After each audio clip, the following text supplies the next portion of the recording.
Sai tasty and healthy फूडमध्ये सर्वांना माझा नमस्कार। आज आपण पालक पुरी कशी करायची ती बघूया। त्यासाठी मी पहिलं गरम पाणी केलं आहे इकडे, त्याच्यात मी आता पालक घालते। बघा गरम पाण्यामध्ये मी पालक घातले आहे। ती पालक आता थंड पाण्यामध्ये आईस आहे ना, त्या थंड पाण्यामध्ये मी घालते।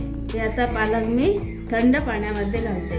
थंड पाण्यामध्ये कशासाठी घालायची की पालकाचा रंग आहे ना तो तसाच राहतो, ग्रीन राहतो, तसाच राहतो।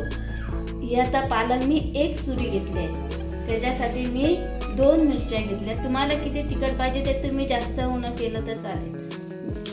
आणि थोडंसं आलं घेतलं आहे आणि 8 लसणीचे पोळे घेतले आहे, 8। आणि पालक मी हे सर्व घालून मिक्सरमध्ये वाटून घेते। हे पीठ आहे, मी त्याच्यात थोडं मीठ घातलं आहे आणि हे पुरी घालून आपण काय करूया, हे पीठ मळून घेऊया। पीठ झालं ना, आता मी लहानसा गोळा घेऊन पुरी तयार करते। बघा पुरीला पीठ लावलं आहे आणि ते आपण लाटायचं। पुरी जरा लाटायची ना, नाही पातळ लाटली तर ती फुगत नाही। बघा